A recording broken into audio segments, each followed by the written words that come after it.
We are very grateful, first of all, just to get married to each other because she's such a special person, Penelope, that life becomes even better. Something magical beyond words, and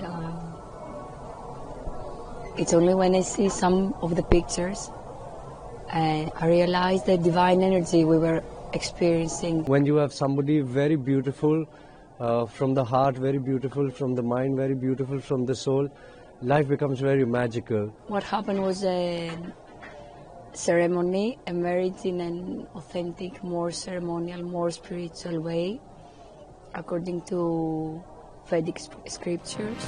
Bharat में 26 जनवरी को भारतीय और Greek सांस्कृतिक विरासत का एक अनूठा संगम देखने को मिला, जब ग्रीस की पिनेलोपी और भारत के सिद्धार्थ महाकुंभ 2025 के दौरान विवाह के बंधन में बंध गए।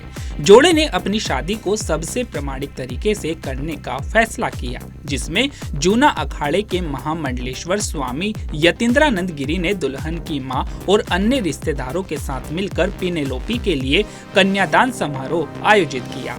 सिद्धार्थ ने कहा कि हम एक दूसरे से शादी करने के लिए बहुत आभारी हैं। वह वास्तव में विशेष है।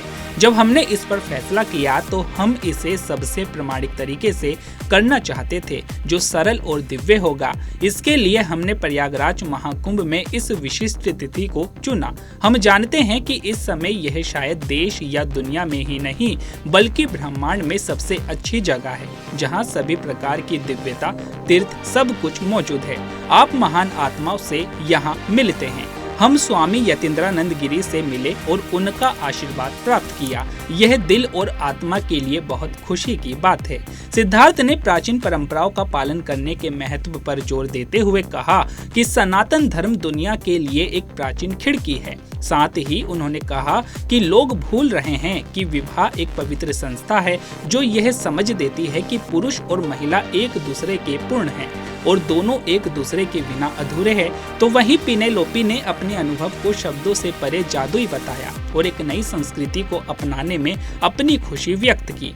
उसने पहले कभी किसी भारतीय विवाह में भाग नहीं लिया था और अपने खुद के समारोह के दौरान उसने जो दिव्य ऊर्जा का अनुभव किया, उससे वह चकित थी, जिसे वैदिक शास्त्रों के अनुसार किया गया था। जब पिनेलोपी से पूछा गया कि क्या वह 29 जनवरी को संगम में पवित्र स्नान में भाग लेंगी, तो उन्होंने उत्साहपूर्वक उत्तर दिया, बेशक मैं इसे मिस नहीं करूंगी। मुझे पहले ही अवसर मिल चुका है। हम शुरू से ही यहाँ हैं और जब तक सब कुछ पूरा नहीं हो जाता, हम यहाँ रहने की योजना बना रहे हैं। इसलिए मैं उस अवसर की तलाश में हूँ और मुझे बहुत खुशी है कि मैं यहाँ हूँ और मेरी माँ भी। तो अभी के लिए केवल इतना ही। ऐसे ही तमाम खबरों के लिए बने रहिए पंजाबकेसरी.com पर। नमस्कार।